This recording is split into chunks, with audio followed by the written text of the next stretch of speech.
Leverage and volatility. So welcome to this channel again. Today we will be discussing about leverage versus volatility. Now let me make this clear that this topic is not for index trading. It's completely for derivative stock trading. Now we have almost 190 individual stocks available for trading in FNO segment on NSE. But we all know that a lot of them would have liquidity issue that we cannot trade. So first things first, take them out from your watch list. Now, let's say you have created a list of 100 stocks and added to your watch list. Now, let's understand the situation.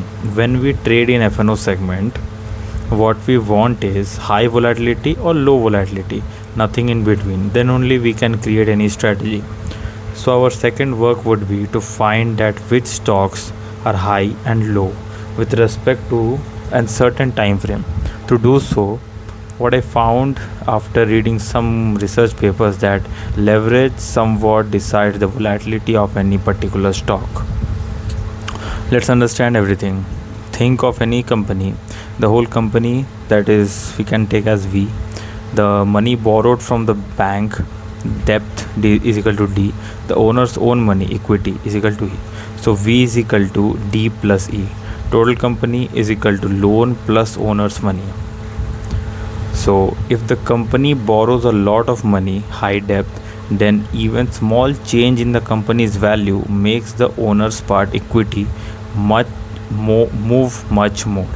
Volatility of any stock is equal to leverage x volatility of any company. If number of loans, leverage 1, stock moves normally. If lots of loan, leverage is equal to 3, it becomes jumpy. The more company takes loan or increases its debt, the stock becomes volatile.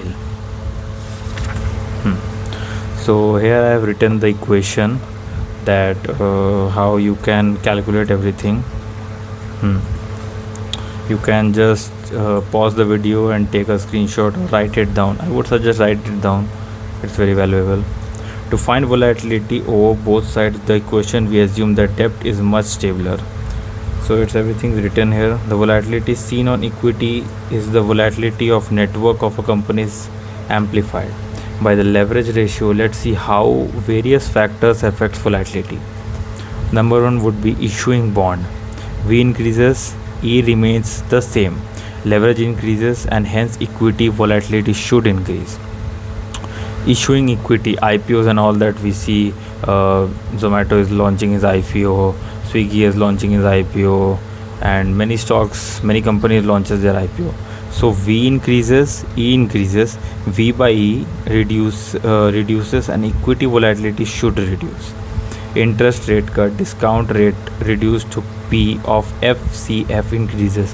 So V increases, E also increases since the debt service reduces, thereby improving net margins. V by E reduces and volatility should decrease. Share buyback, cash reduces, so V reduces. E reduces, so V by E increases and volatility increases. If the large proportion of the promoter equity is pledged, we often hear that promoter has pledged his equity, then the effective leverage ratio is much higher since depth increases and hence volatilities are high. If company is doing QIP, E increases, V increases, leverage reduces and volatility should reduce. Dividend, cash reduces, so V reduces. E reduces by as much as the discount paid.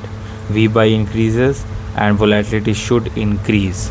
Right issue, E and V increases, leverage reduces and volatility decreases.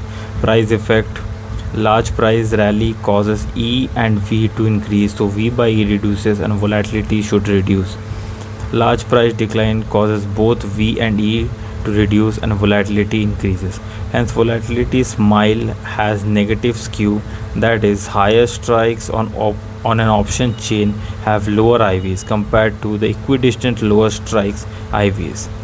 If a low leverage constituent in an index is replaced by a high leverage company at similar weight, index volatility should increase and vice versa. Like recently Adani's stocks have been added in Nifty 50 index, and so we can see a increase in the volatility of the index. HUDCO and many other stocks have been removed.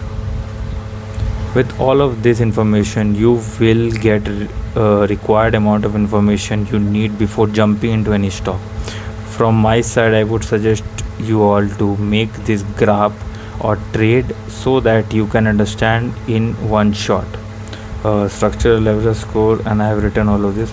By making these models, you would get to know that which stock are more volatile and in which way, and which we need not, which we not, and which are not, vice versa. That will help you to plan your trades accordingly. Sometimes I feel that individual stocks derivative trading could generate more ROI than index. Also, the jump event risk are also less than index.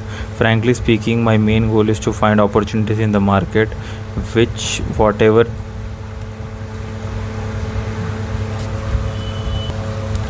I have with respect to my capital, and I will suggest you all to do so the same too, because just NSE have unlimited opportunities.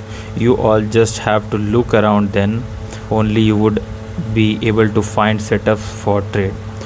The whole model with which will help you all to categorize between the volatility and non-volatile stocks. I guess this will do half of your work. After that, some more things are there which you all need to check, then only your work is done. So we will try to continue this series. If you have any doubt, can DM me in my Reddit account. Thanks for watching.